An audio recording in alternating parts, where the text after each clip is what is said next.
handwritten letters in Spanish to give comfort to asylum seekers at the U.S.-Mexico border and immigrants who have recently entered the country. It's a nonprofit called Cartas con Amor, founded by 2 Bay Area high school students.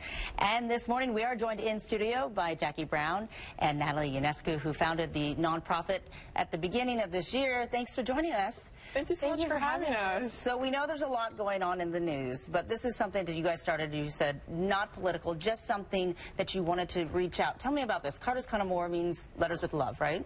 Why did you start this? Regardless of political beliefs, I think it's important the value of kind words.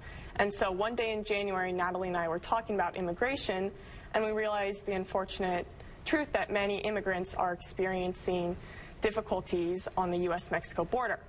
So we contacted our high school, Carondelet, and got involved with De La Salle High School, and we wanted to bring an awareness to our high school community and especially involve the Spanish classes because both of us are Spanish class students. And so it started out as a letter drive between Carondelet and De La Salle, turned into us involving 9 other Bay Area high schools. That's amazing. Did you guys get good responses from people who said, oh, that's a great idea, we'd love to take part, or did you have to kind of convince people? Absolutely. Everyone who we talked to was super receptive to our organization and to our mission.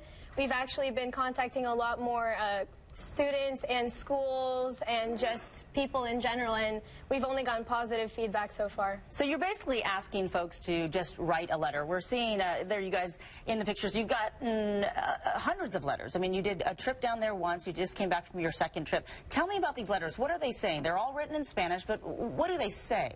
So the translation in English, it means messages of hope, encouragement, and comfort. So words like, my family and I are thinking of you, my community stands by you, we want to welcome you. So you brought a letter. This is a letter written by? A student from Sacred Heart. A student from Sacred Heart, okay. And there's a couple of lines in there, because I know you guys read each and every one of them to kind of make sure, right? That's a lot of letters you're reading. Yes. So tell me about this letter. So usually the letters are half a page to about a page long, and we chose 2 sentences that really translate and give the message of what we want students to be writing to immigrants and what we want them to really hear. So the first sentence we chose in Spanish is Yo quiero que sepas que eres amado y que te apoyamos. Which means, I want you to know that you are loved and that we support you. Yo estoy enviando mis mejores deseos y oraciones a usted y a su familia. And in English, this would mean I'm sending my best wishes and prayers to you and your family. Remarkable. Okay, so you guys also make these trips. You bring these letters yourself, hand deliver them, go down to the border, go to San Diego, and tell me about what you do when you get there. I mean, we've got a couple of pictures I want to specifically bring up, and you can tell me, because you have kind of a combination of things, right? You go down and you ask the people, the groups down there, what you can do. So here's a picture. Tell me about this picture. So one of the experiences that we got to have was meeting a young woman from El Salvador and her newborn baby. So Natalie and I met this young woman at a health clinic in San Diego.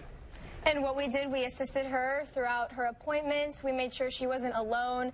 And we also served as a translator in case of a miscommunication between the doctor and this El Salvadorian mom, because she did not speak any English. That must have been a relief. We have another picture as well. I mean, some of it is just navigating being in a foreign country, and if people have traveled, they know how overwhelming that can be. Tell me what's happening here. So here, another experience we had was being airport escorts for asylum-seeking families. And, I mean, an airport can be so confusing for anyone, much less all of us get if you don't know what's going on. So you do care kits as well, and you guys are hopefully planning another trip. Tell me what's going to happen now with your nonprofit. Now that you've had some success, you had 800 plus letters to deliver last time, you're reaching out to new high schools. Where does it go from here?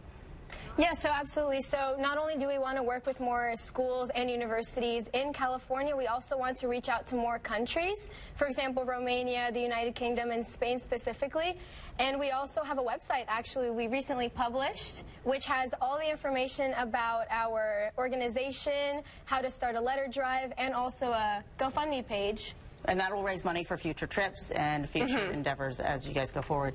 Thank you so much. Natalie, Jackie, this is really amazing. It's nice to see the compassion and all the hard work that you guys are doing, and you're only in high school. The best is yet to come. Thank you. Thank you so much. All right, so if you want to support Carter's Kind of More, just head to KTVU.com and click on web links, and we'll put all the information about their website and their GoFundMe page there. Mike, we'll send it back to you. All right, Natalie, Jackie, great job. Coming up next right here on Mornings on